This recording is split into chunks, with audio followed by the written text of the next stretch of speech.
Does this thing still work? Yeah. You're listening to the world-famous White Roof Radio with cast number 642, recorded May 23rd, 2018.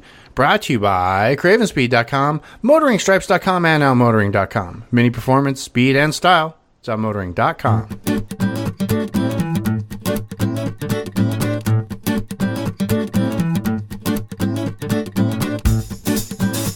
Cool. Hey everybody, it's DB in Arizona with a brand new episode of the world-famous White Roof Radio. Joining us this week, finally, our man Todd Pearson from MotoringStripes.com. Todd, say hi. I am here, and the what am I say? Premature news of my death are absolutely incorrect. Greatly exaggerated. Clearly, you're not dead. That's the first thing I said to Todd. Say, hey man, you dead?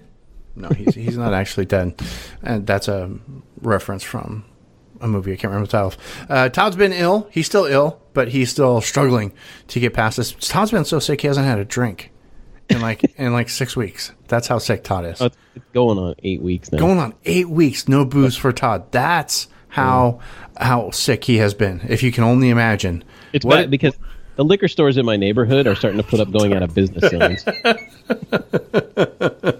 You're ruining the economy of Kansas City. I know. I just need to go in there and just start stocking up for when I can start drinking again. Like, guys, no. Just wait. And you're going to have to like hit them all. I'll be back, man. Just go on a walking tour of your liquor stores with like a supermarket shopping cart. That's all you need. Just walk around, go one to one. Get a couple handles here, a couple bottles there, a couple handles there, a couple bottles there. But hey, I look at it this way. All the money I've saved in booze is, paying medical bills. Hey, there you go. The two are completely unrelated, by the way. I'll tell the story in a few minutes. Yeah, they're completely unrelated. We are going to talk about many stuff. We're not just going to talk about Todd's illness. Well, I say illness like he's stricken with something that he can't get rid of, and that's not the case at all. We are going to talk about Mini Cooper stuff tonight. We're going to talk about the new Countryman a little bit. We had some interesting chat going on in our Slack channel. We're going to talk about Detroit Tuned because Chad did something awesome to the shop. I mean, like, everybody's going to want to drive to Detroit 2 now to start MTTS. I'm not kidding. That's how awesome it is. And we might talk about the purple four-door Mini that you're seeing as this week's show image, plus whatever else Todd comes at me with. We're going to cover all that here in just a minute. Before we do, let's remember our friends over at OutMotoring, OutMotoring.com, Mini Performance Speed and Style. You guys know these guys. We love these guys. You're aftermarket Mini Cooper parts desk. So aftermarket parts, check. Mini Cooper regular parts, check. Anything that you need that's Mini Cooper related, check, and check. Go over to OutMotoring. I don't care what Mini you've got. He's got the parts you need to either make your car go look cooler, go faster, or just run right. Tune-up parts, oil change kits, the fiddly plastic bits that hold the pieces of your body parts that came off after you put it through the car wash. All that stuff. Aaron's got it. Also, with May Take States coming up, if you didn't get your personal gear before you went to the Dragon, go over to OutMotoring.com. Full selection of your personalized stuff. The hats, the shoes, the watches, all the things that are Mini. Aaron's got all of that. Go over there. Do it now. Do it quick before you forget. Also, I want you to make sure you sign up for your for the email newsletter, and you can do that right on the homepage if you haven't done that already. And if you haven't done that already, well, you're just being ridiculous. Go do that, because every time you get an email, it includes your own 5% discount code. So anytime you place an order at OutMotoring.com, you save 5% automatically because you've got your email code. And essentially, it's your code from White Roof Radio, because I'm the one that reminds you to sign up at the begin with. Free shipping on many orders, especially if you spend more than $195. You can actually earn points now through OutMotoring.com. Super awesome. There's a wish list function, so you can go build a wish list and then send somebody to it and have them buy all the things for you.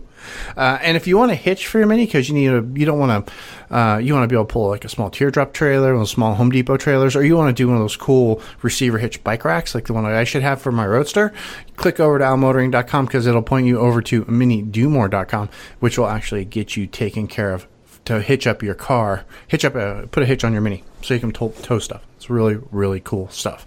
Go over there, check it all out. Of course, where? It's our friends over at OutMotoring, OutMotoring.com. Mini Performance Speed and F-Series carbon fiber trim. Yeah, not kidding. OutMotoring.com. Might as well put some news music in here. I haven't done that in a while. Here you go. All right, where should we start? Let's start with you. Oh, yeah. Let's start with you. Just get out of the way.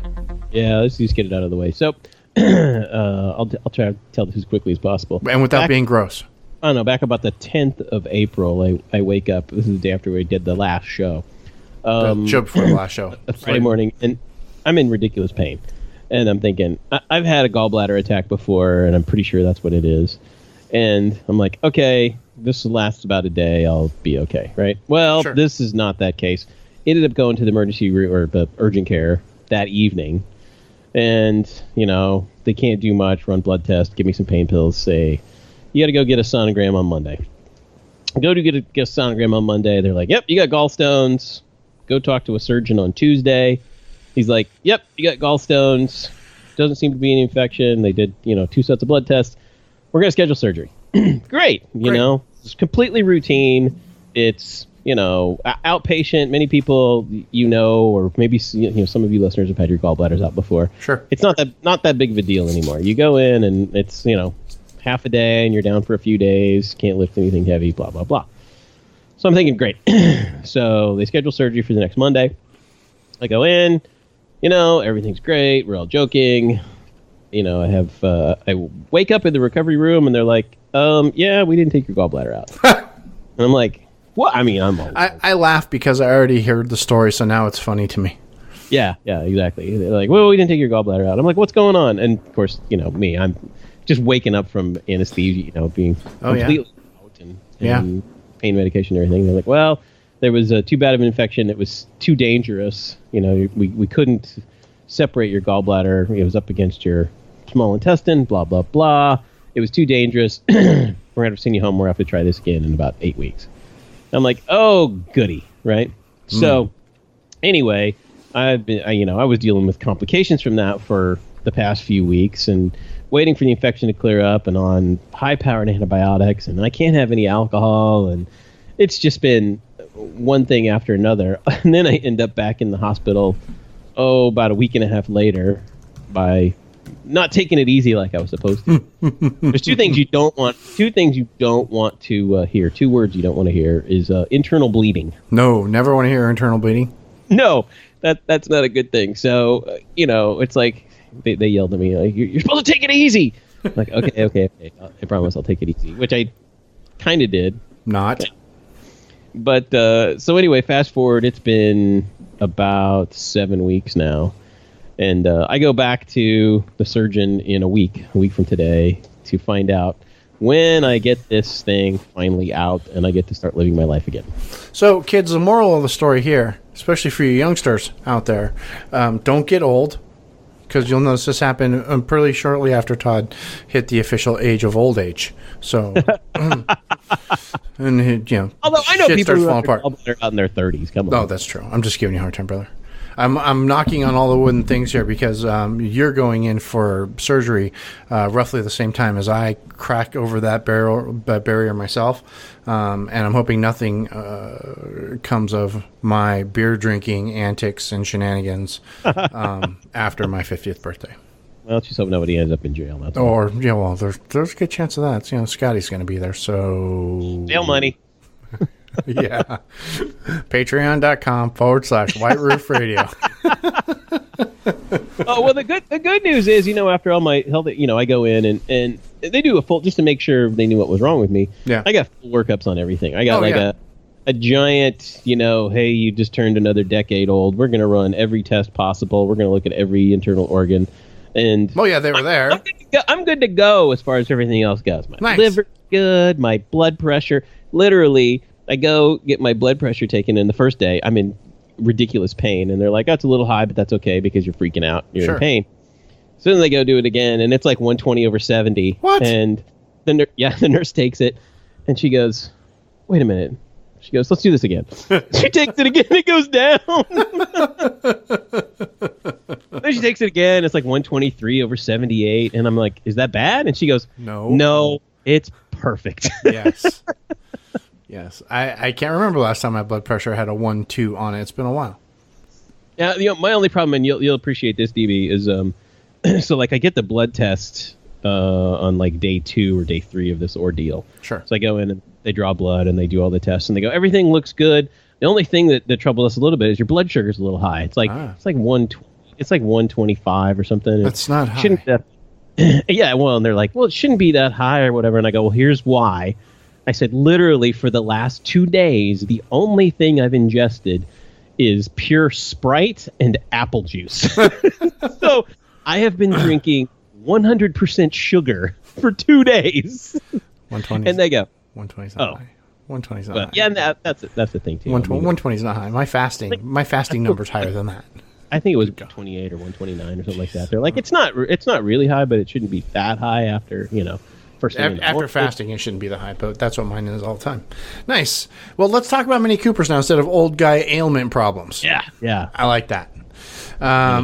So you guys are seeing, oddly enough, one of the best looking four-door Mini Coopers that I have ever laid eyes on, as this week's show notes art, and that's a four-door Mini that Todd wrapped purple with white stripes. And granted, Todd, you got the right angle on this car, I'm gonna say, and I think it looks pretty rad. Yeah, it's. I was very happy with the way this turned out.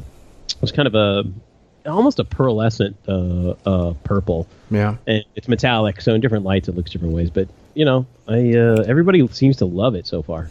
Yeah, it does. It looks pretty good. Yep. It was a lot of fun to do. It took me a little longer because I'm moving a little bit slower than normal. Yeah. But hey, it was fun, and this one was the full deal. I finally in the F car, removed all the door handles. Oh, you went all the way. Yeah, I went all the way on this one. I took this thing apart, and it's show car awesome. Nice. I forgot to put in the rundown, but we're going to talk about it anyway. Is the bubble car sold?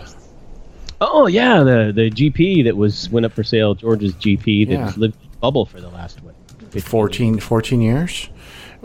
Showed up on Bring a Trailer out of nowhere. Just like, oh, okay, it's for sale. And I swear, I was getting messages from all over the world. Hey, the Bubble GP's for sale. The Bubble GP. And I'm like, yeah, whatever. Yeah. And even though I thought about it, because the bid for so long was like $21,000. I'm like, it's gonna go for more than that. It's gonna go for more than that. And I'm going for. I think I went for 32. 36. 36. And the only thing I could think about is now I don't know how George actually stored the car. I don't know if he drained all the fluids. I don't know if it was up on blocks, but the car was 14 miles on it. Yeah, it was only at 14 miles, but he still had fluids in it, right? And fluids aren't meant to just sit for 14, 15 years. Tires aren't meant to sit for 14 or 15 years. Belts and hoses, all that kind of stuff, right? So, while this car won't suffer from any issues that a 2006 R53 would have, still would I need to make a trip to the dealer just to have a complete fluid flush of all the fluids and new tires installed. Well, and here's the thing, too. And belts and hoses. There was a GP1 here in Kansas City. I think it's still here. Yeah. Purchased by a gentleman who basically did the same thing. It had 600 or 1,000 miles. I'm going to link this up in the show notes so you guys can check it out, by the way, just so you know. Yeah, and so I've seen this before. This car came in at, I want to say it's 7 or 8 years service. And when it was in, it had just been sitting too. And, of course, all of the tires, it had the original run flats on there. They were flat spotted. The tires were trashed. Oh, yeah. Sitting. Everything rubber on the car was starting to rot and crack, and everything kind of needed to be replaced. And, right. Ended up, I think the guy ended up spending, I don't know, $2,000 or $3,000 plus tires just to refurb it to get it drivable again. Yeah, because it hadn't been driven. And I'm like, I'm kind of the person, and I think car collectors are like this too. A lot of times somebody would rather buy a car that's been lightly driven, not like an everyday driver so much, but let's say a car that was driven, a few thousand miles a year at least. Yeah. And it's probably better for the car than. But like I said, I don't know any of the parameters around this that were sold or whatever. But anyway, it sold for $36,000. It's a $5,000 profit less where the fees were in 12 years. Yeah. I wouldn't say. I honestly expected, because we didn't think about this car for a long time. We all knew that George put it in a bubble, right? But we didn't think about it, and I thought he was going to hold on to it for at least another 10 more years. Yeah, I think it's going to be a while, but it strikes me as that the price of GP1s has kind of peaked a little bit. If that's how much that one goes for, right? They've kind of plateaued for now. I think they'll go up again. I think they'll become extremely classic. And even though I considered it, I'm like, but I only considered it for about a nanosecond because I'm like, right. I had 2 of them. I drove one for I drove a GP for 10 straight years. Right. Yeah. I loved it. I loved it. I had fun, but eventually, it's time to move on. Time to let go and find something else. Right. There's some really good comments here too. Oh, yeah. Really good comments. I'm going to link this up in the show notes, guys. It's over at Bring a Trailer. If you guys aren't following bringatrailer.com, really, you should be. It's a pretty amazing site with some just drool-worthy cars more often than not. There was a really cool 77 GMC half-ton truck, completely bone stock, and it had 29,000 miles on it. Well, and then you were awesome. You and about 2 other people sent me. There was a vintage CRX on there. Yeah, the old CRX. For like $7 or $8 grand. Yeah, it's like those things have really held their value. Mm-hmm. So go check it out, bringatrailer.com. That's not a promotion or anything. We're not sponsored by them, but it's a cool website that we like. So I'm going to link this up in the show notes. Yeah, somebody got a good GP, can have fun with it. I hope they drive it. I hope they the guy needs. I mean, after it gets completely serviced and a set of tires, he needs to drive that car. Got a lot of miles to make up for. Exactly. 12 years worth of miles. I mean, come on now. Well, and then I would say drive it about 500 miles a year, and then in the next 5-10 years, sell it again and make a good money. Yeah, exactly. That's what I think too. Gabe very soon is going to be relinquishing, unless he buys. We'll have to start a pool for this. The Clubman.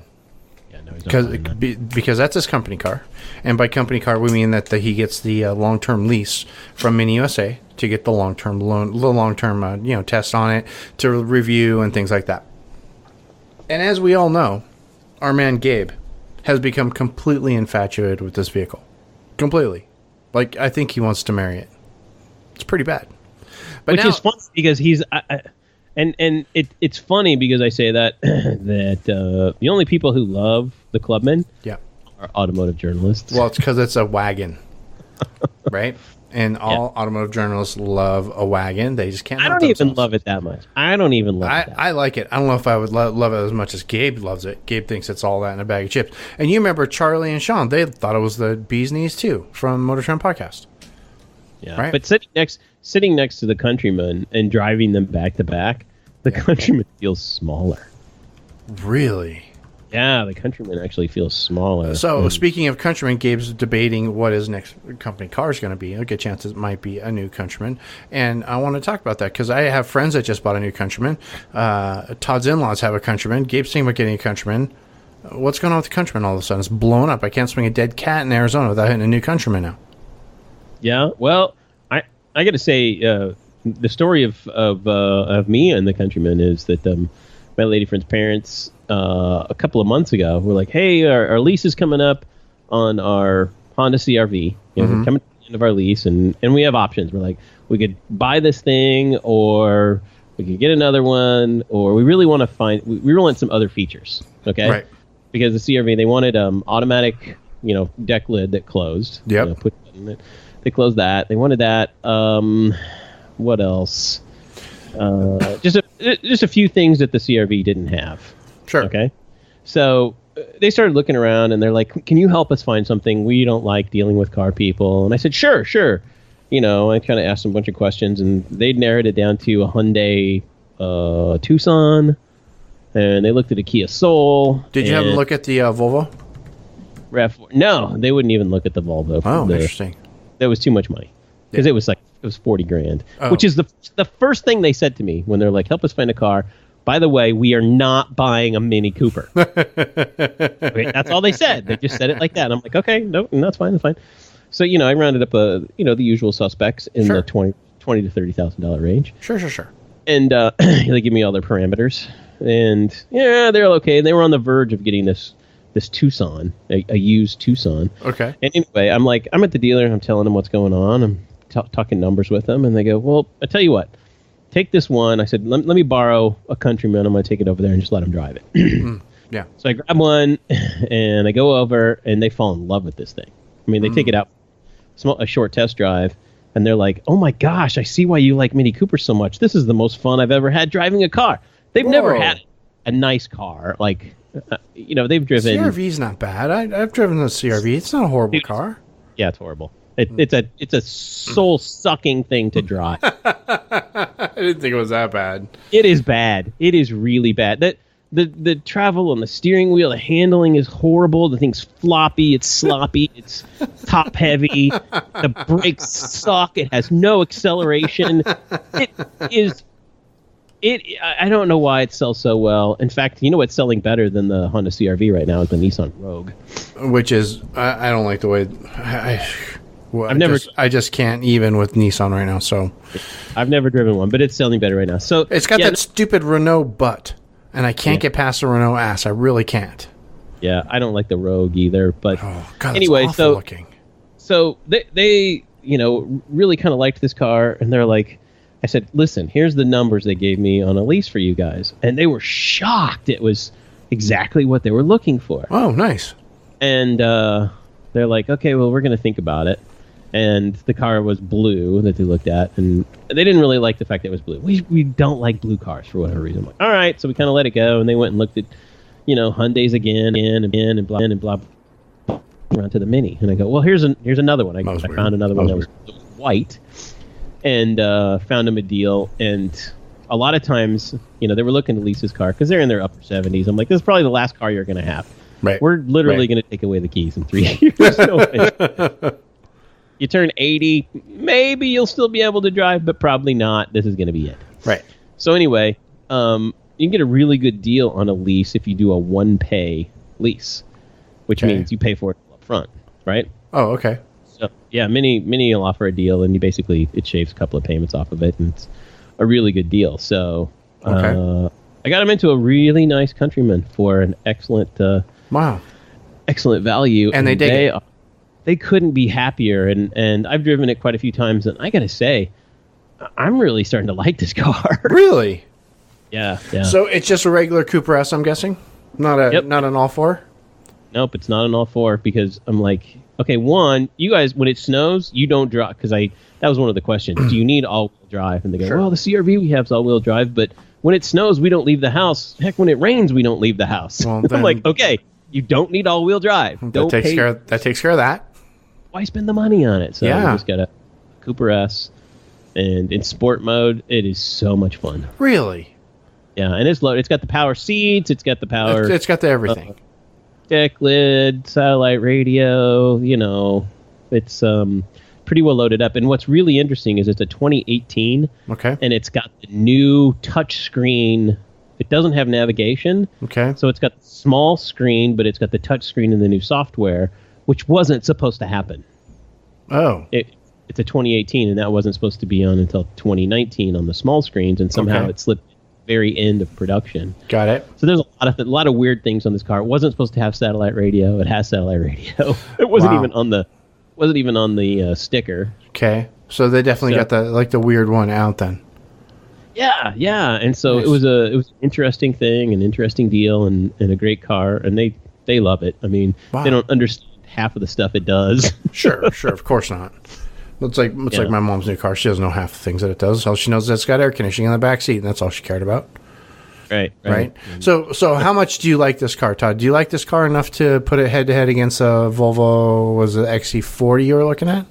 Yeah. I would be very interested, because I'm going to say when my lease is up on my JCW in March, I'm going to consider what we're going to do is we're looking for a family car.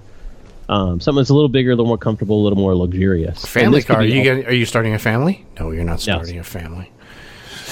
You're prepping for taking the keys away from your in-laws. Yeah.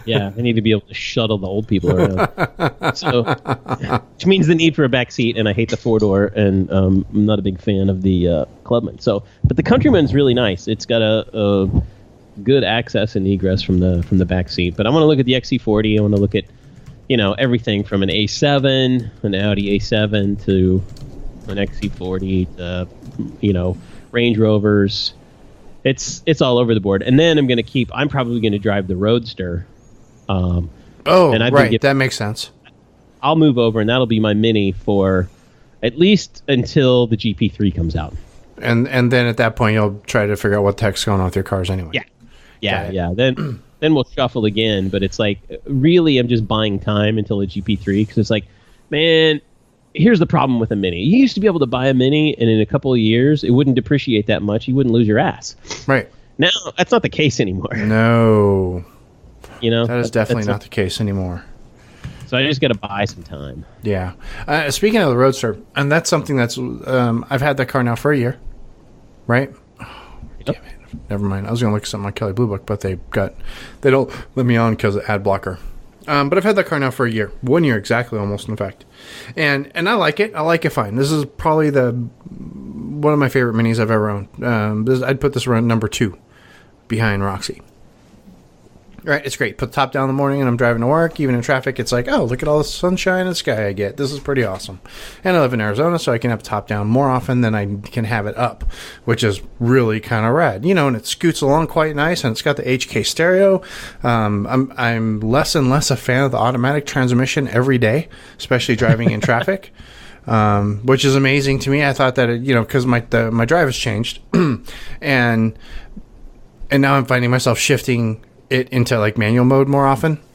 Mm-hmm. And it's awful when you do that. It's just really, I'm reminded of how not good this automatic transmission is when you put it into manual mode, because it just, and then there's the whole throttle response or lack thereof because the automatic blah, blah, blah, blah. Anyway, I really like this car. Like it a lot. And I've driven it all over the place, and it's been great. And I put about, 20,000 miles on it or so. Maybe, no, 20? Yeah, about 15,000.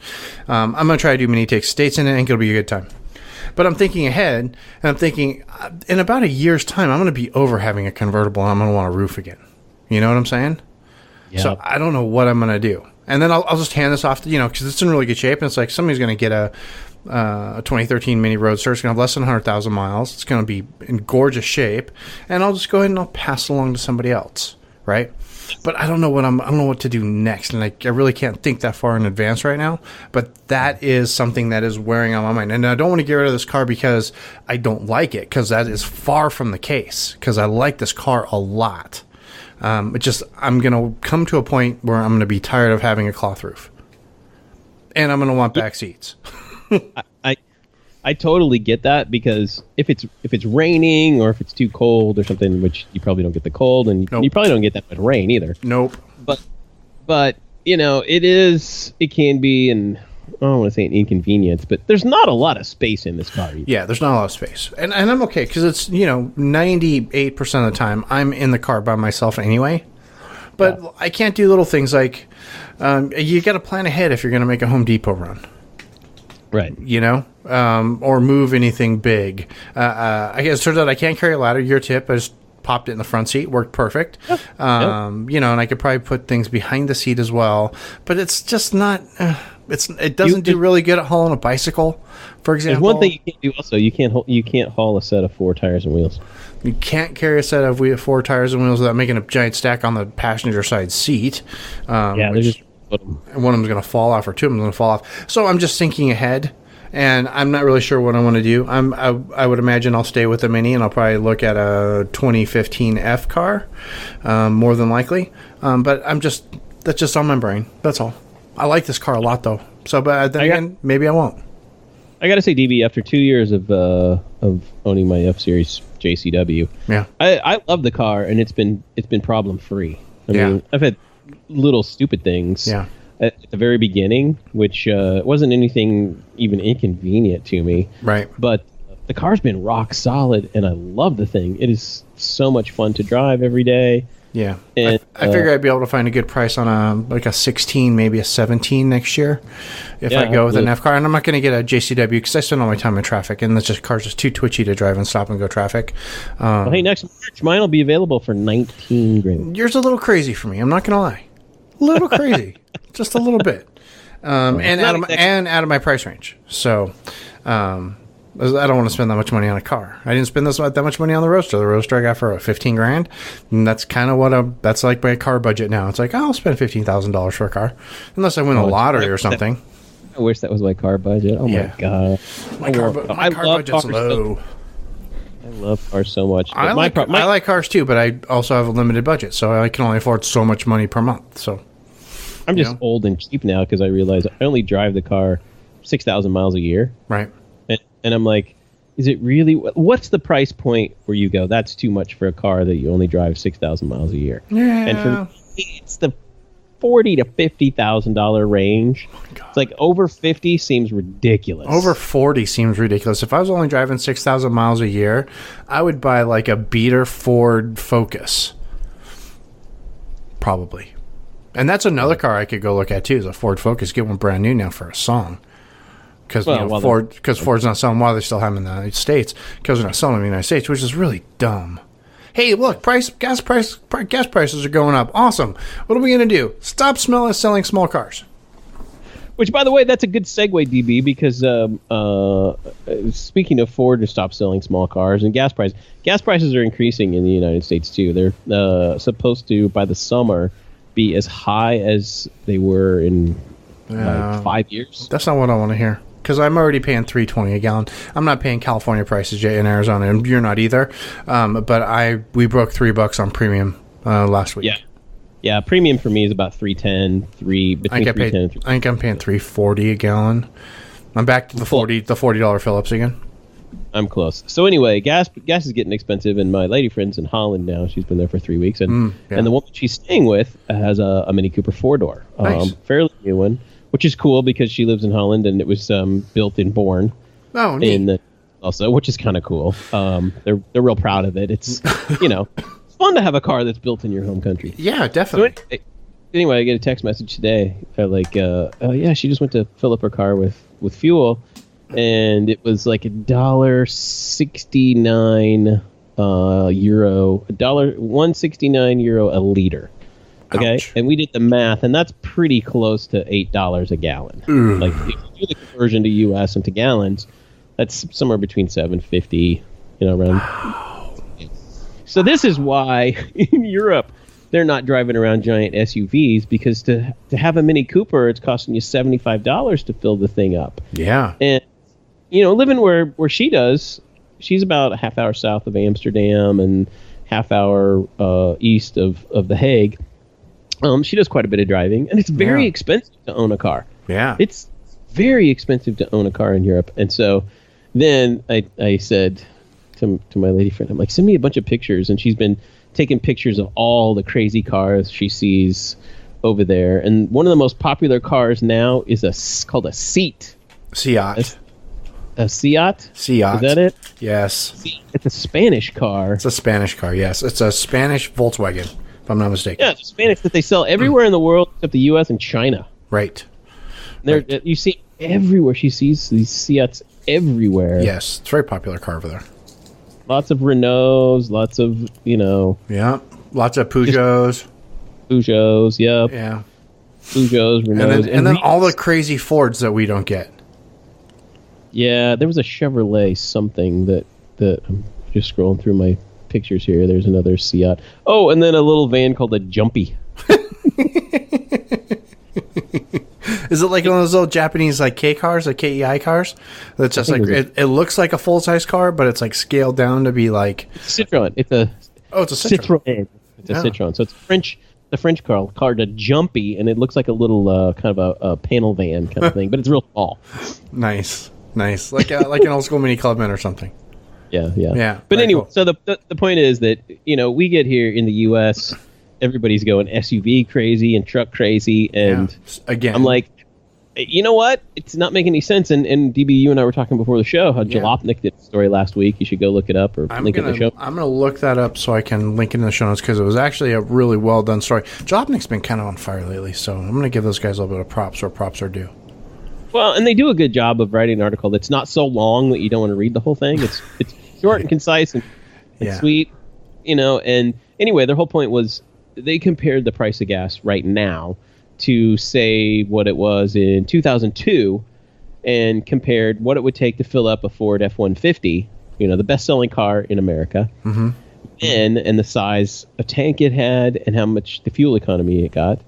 Now, it gets better fuel economy now and has a slightly smaller tank, but their point was it's more expensive to fill up and drive a Ford F-150 now than it was in 2002.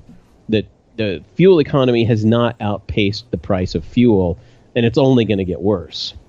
Right. It's only going to, get worse there. So people are kind of lulling themselves into believing, oh, gas is cheap. I can drive a big car and it's not going to cost me as much. It's, just like driving my Honda Accord in 2003. And that's really wrong.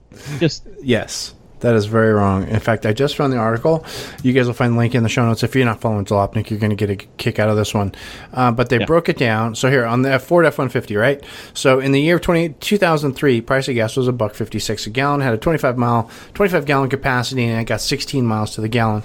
Cost $39 to fill up with a 400-mile range. Your gallons for 100 miles is 6.25 gallons, which means you had a cost of $9.75. Per 100 miles.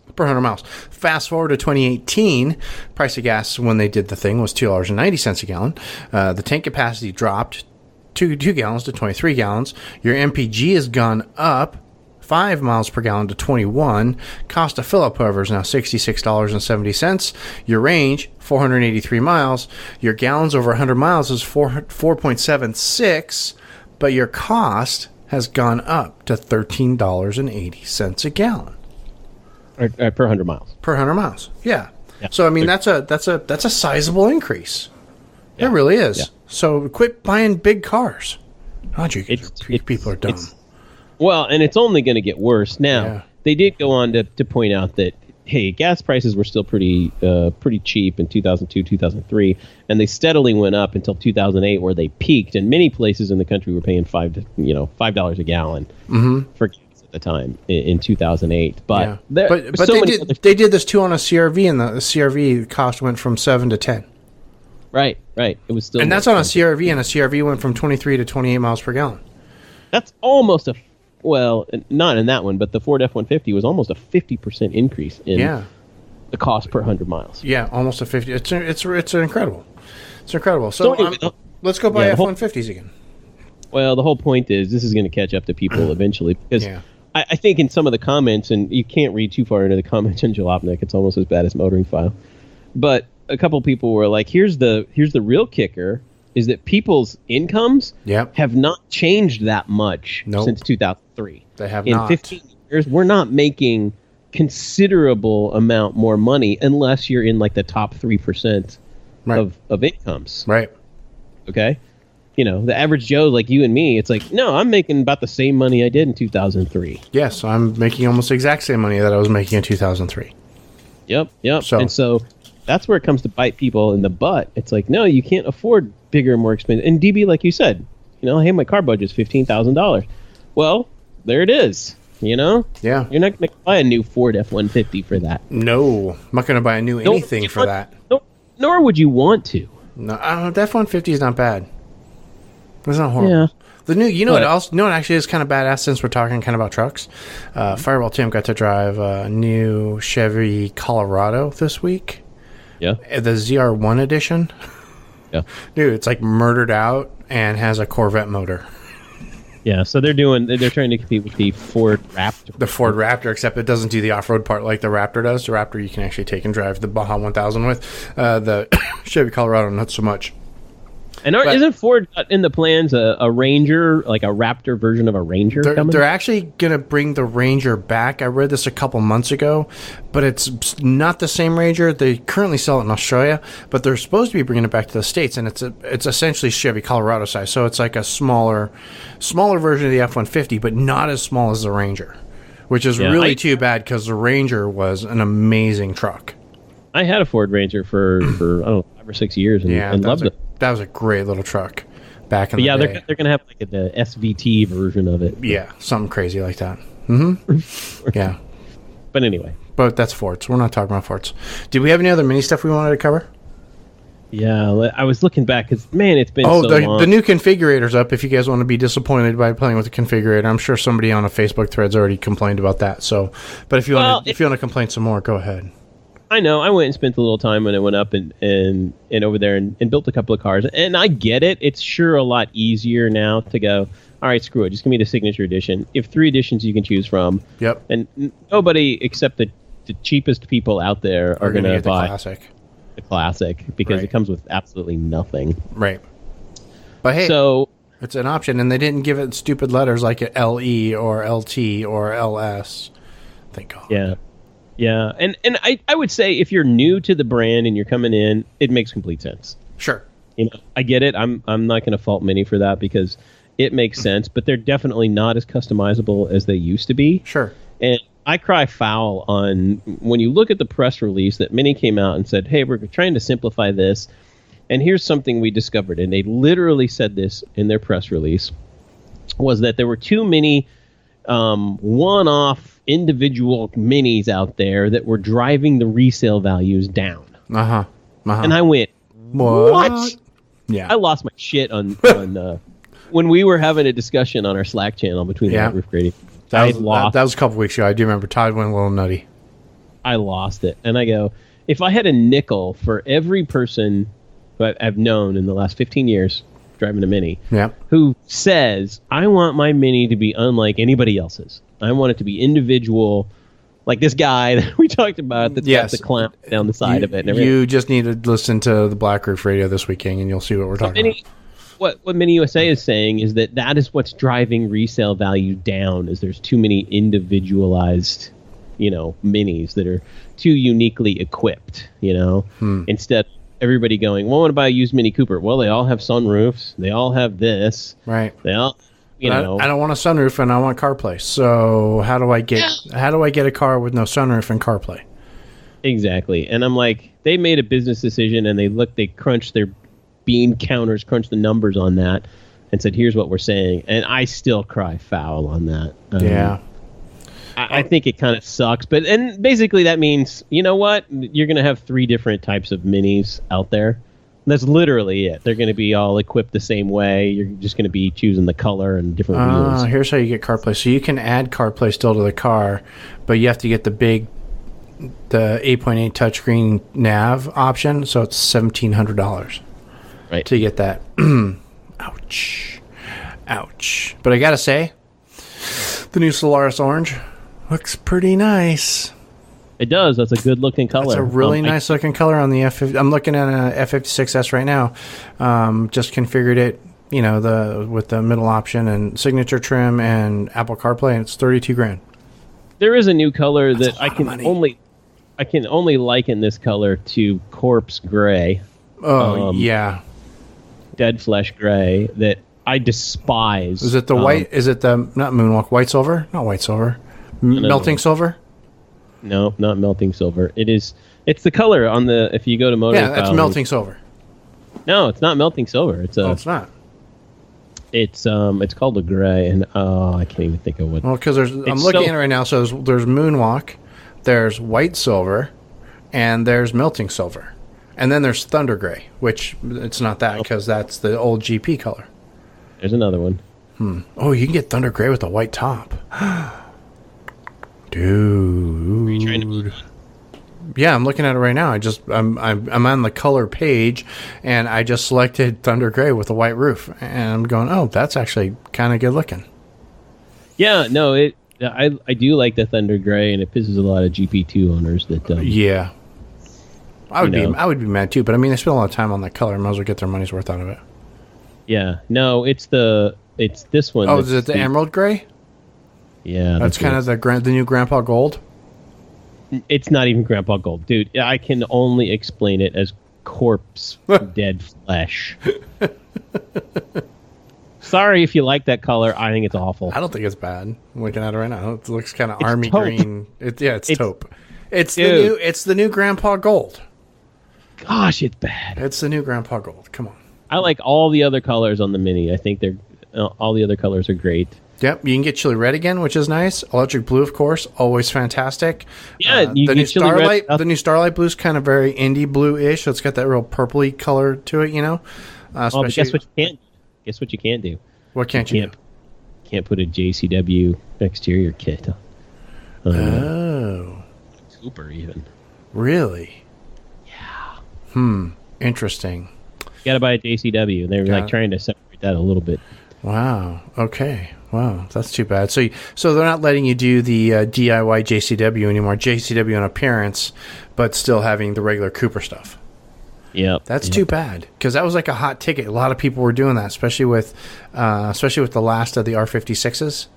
Which is dumb because you can still buy the parts. That they haven't changed the car enough to where you can buy the parts from 2014 to 2018. Right. There's 4 years of parts out there that'll fit. Sure. If you still want to put a JCW exterior kit on this car. Sure. But especially for the 4-door is completely unavailable. Well, that's because it's got the extra length because of the extra door. Or the extra shape from the extra door, yeah. I don't know. I'm digging the Solaris Orange with the white roof. Maybe I'm going to have to figure out a way I can spend $32,000 on a car next year. Oh, my God. Probably not. It's not that bad. And here's something interesting also that I read last week. Edmunds came out and said that the average price of cars in the United States has finally reached a new high. And do you know what that is? Do you want to take a stab at what the average price is? Average price of a car in the United States, I'm going to say is $38,000. You're a little high. It's 32. Oh, it's close though. 32,000 is the average price of a car, and the average loan. This is the average. Oh, let me guess. Average loan is now up to 7 years. 72 months. Wow. Yeah. 6-year loan. Wow. 6 years, man. Yeah. That's the average. And then I was talking with... you have to. If you're buying a $32,000 car... I was talking to somebody who works at a different dealer today. Yeah. And they said, there are dealers who are going out even beyond 84 months now. Wow. Beyond 84 months. Wow. For a car. Wow. And here's what happens. That used to be like the realm of like RV pricing. Right? Right. Or you had a long loan like that because you just dropped $150 on an Aston Martin. Right? Not because you bought just a regular old 4-door sedan. Good grief. Well, 84 months just in term. That's 7 years. That's a 7-year loan. It's a long time. For a car. And I get it, though, because a lot of times if you're going to spend $50,000, $60,000 on it, you're not going to be able to the payment unless you go out 7 years. Yeah, but you're going to be upside down on that car way quick. Right. If somebody wants to trade that in 2 or 3 years, they're going to be rolling $10,000 of negative equity into the next car. And then they're going to do that to the next car. And I go, what happens when you're not going to be able to do that forever? Right. You know, keep rolling $10,000 each time because eventually you're going to owe twice as much on the vehicle as it's worth. Right. Twice. Exactly. So I think the bubble's going to burst at some point. Yeah, and that's kind of the issue that I'm going to come across when I go to trade in my car, because I did have to roll in some of the loan from my R56 from Bruce into that, which worked out because I've got a better deal on my loan than I had with him. So I go, okay, well, this is a good deal for me. So I got to figure out how that's going to work money-wise, you know? I got a tip for you if you can do this. There's a couple of different things if your loan allows it. Pay your loan in 2 payments a month. Yeah, I have heard that trick, because if you can pay your loan... Half of it in 2 weeks, like half of it every 2 weeks if they allow you to do that. And sometimes they'll only allow you to do that if you pay the full payment, and then you can pay an extra half. Right. So to the point where you scrape up enough money to have a half of an extra payment, and then you only have to do it once, and then you're still making a payment every 2 weeks. Right. And that's a real way to knock some interest in. That is, I did the math on that because I was actually talking to Scotty again. That's the equivalent of making an extra car payment a year. Yeah. And I don't know how that math works out, but that's the way it works out. If you can make a payment every 2 weeks, not necessarily twice a month, but every 2 weeks, it works out where you're making an extra payment a month. Right. You're making 26.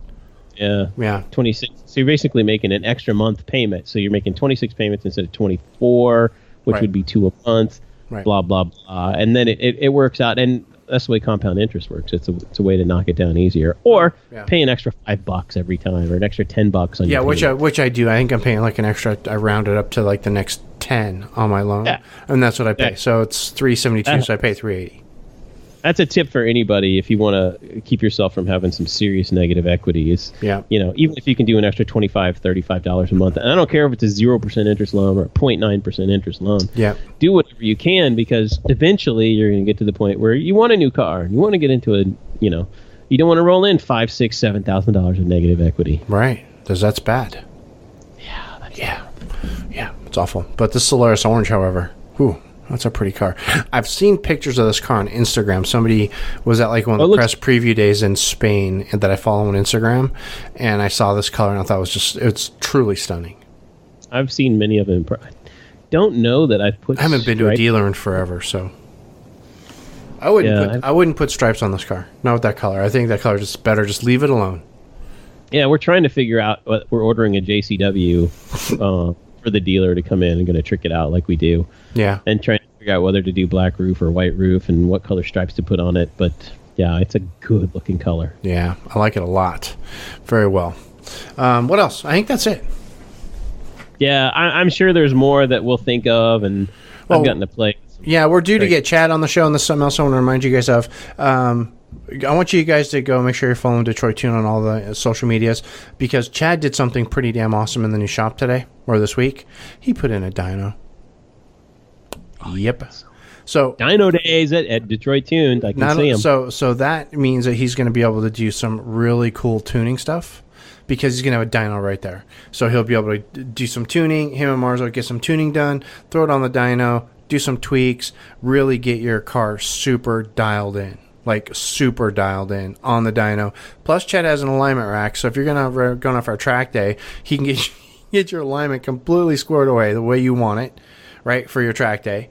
Get your camber, your towing, all sorted out exactly the way you want, as much negative or positive camber as you want. Plus, get the tune dialed in perfect for your Mini. Detroit Tune, one-stop tuning shop for all your Mini Cooper needs. Just saying. Go check it out. DetroitTune.com. And if you're within, 4-hour drive of the shop, he's your guy anyway for pretty much anything. Oil changes, tires, the whole bit. They do all the things. And they work on other cars that aren't Minis, too. So if you're in Detroit and need a mechanic, Detroit Tuned. Duh. Do it. But I think we're done. Yes, we are due to get Chad back on the show, though. He's been super busy, new dyno this week, to get the Dragon recap. And when Gabe is done drinking, I don't know, some kind of fruity cocktails in Colorado, we're going to get him back on. And as soon as Brian's done traveling the country, selling GPS widgets, we'll get him back on as well, and as well as do a new episode of Ride Bikes Radio here pretty soon, too. Should be a lot of fun. And I haven't told you guys, but in case anybody hasn't heard, way back in the day, I used to do a show with Fireball Tim, the Hollywood Car Show. We talked about Hollywood stuff. We talked about cars, talked about cars in Hollywood, silly antics, and other miscellaneous things. I think it's a lot of fun. I think it's a great show. We started doing it again. We don't call it the Hollywood Car Show. We're calling it basically the Fireball Tim podcast. It's in iTunes. Search for FMVP. We've done 5 episodes so far. You can also look on my Twitter feed. There's a latest episode will be there as well. I think it's a great show. I have a good time with Tim. Tim's a funny guy. It's a lot of fun. You should check it out. Please. I'll link it up in the show notes. Be really awesome if you guys would look at it, though, or listen to it. So it's a good show. Yeah. I don't care what anybody says. But we are done for the week, yes? Yes, we are done. So this is the part I want to remind you guys. We can follow White Roof Radio all the places. Although we haven't been very active in all the places, you can still follow us Instagram, Twitter, and the Facebook. But if you need to get a hold of us, you're going to want to email us, and I'll tell you where that email address is in just a minute. But if you have any questions... Oh, no, you know what else we didn't talk about? Crap, I'm closing the show. And I didn't even tell you guys about CravenSpeed. Uh-oh. Oh, my God. They got a big party kicking up. So, CravenSpeed, we love these guys. OG sponsors, Motoring File and White Roof Radio. Been around forever. We like them. They make all the really cool custom stuff for your Mini, for other cars, too. The shorty antenna, the really cool short shift kit, the pulley for the R53, whole bunch of things. They have a new shop as well. They just opened a brand new shop a month or 2 ago. I don't know, right after the first year, maybe 4 months ago. They got a new shop. So to kind of help, break the new shop in, and since it's MTTS, and since MTTS is starting up in their neck of the woods, which is in Portland, Oregon, they are having an MTTS kickoff party on Friday, July 13th at 4 o'clock, 4 to 10. They're going to have a food truck out there, all kinds of fun stuff. Kellen will be there, probably drinking brown booze like a boss. It'll be a good time. And that's at our friends at CravenSpeed. And if I go to MTTS, I'm going to try really hard to actually go that way. I was thinking about going out towards Texas. I'm not really sure what I want to do, because now this CravenSpeed party really kind of has me taking a look at going north. So I'm not sure. But this CravenSpeed party is going to be off the chain. Free raffle for CravenSpeed swag. A bunch of people will be there. A company called Koi Fusion for food and drinks. And then you can just hang out and check it out and, chat with their guys and see, ask Jeremy how to make something cool in the 3D printer. Be rad. Meet all the people. Look at all the red minis. CravenSpeed.com. Go over and check them out. Go check out CravenSpeed anyway. Like I said, they have a lot of cool stuff, not just for minis. If you have another car in your garage or in your driveway, they've got other stuff for other cars. A lot of makes and models, not just a short shifter either. A lot of cool stuff. Phone mounts, shift kits, license plate holders so you don't have to drill holes in your bumper, things like that. And plus a whole lot more, even some performance stuff, a really legit looking intake on the F56 and a few other parts. I want you to go check all that out. Even if you don't buy it from CravenSpeed, which you should, do it right there on the website, and there's a comment form. You can say, hey, thanks for supporting White Roof Radio. We really appreciate that. So do they. You can also get CravenSpeed parts from your local tuner of choice. Chad at Detroit Tune, for example, Jerry at Eurotex, Waylon over down at Win Motorworks, the boys over on the East Coast, I don't remember the name of the shop. All those guys, if you say, hey, I want Craven stuff, no problem. They will get you Craven stuff. And that's just as good as buying it directly from them. That's our friends over at CravenSpeed. CravenSpeed.com, home of the MTTS kickoff party, July 3rd. Friday, July 13th. Mark your calendars. If I'm anywhere, I might be there. It'll be awesome. It's going to be off the chain. It'll be very cool. Check it out. Anyway, we're done. Yes, we're done. You done, Todd? I think Todd passed out. Todd's having a hard time staying awake because he's dried out. He doesn't have any booze left in his system to keep him going. So now I'm shopping for coffee makers. Anybody have an Nespresso coffee maker? No, I don't have an. You can't get the pods anywhere except for from Nespresso. They don't even sell them at Target. See, that's what I'm worried about. It's like I'm afraid. It's you can't go to Costco and get them. You can't get them at Target. You have to get them from Nespresso. Well, geez, everything I order now is from Amazon. They got to have them on Amazon. I think they have them on Amazon, but I'm not certain. Good Lord. Amazon delivers stuff like 3 hours later for me now. Oh, dude, Amazon delivers food for me now, too. In Phoenix, they just started that. It's insane. We're not going to talk about that. But we are done. This is the part of the show, gang, where I like to remind you that if you have any questions, if you have any comments, you have any concerns, of course, I'd like you to click back over to whiteroofradio.com. There you can leave us a note in the show notes. You can also email us. Feedback at whiteroofradio.com or leave us a message on Instagram at whiteroofradio or on Twitter at whiteroofradio. But until next time, gang, this is DB. I'm done. Cheers. And hopefully next time we get together, I'll be less one gallbladder.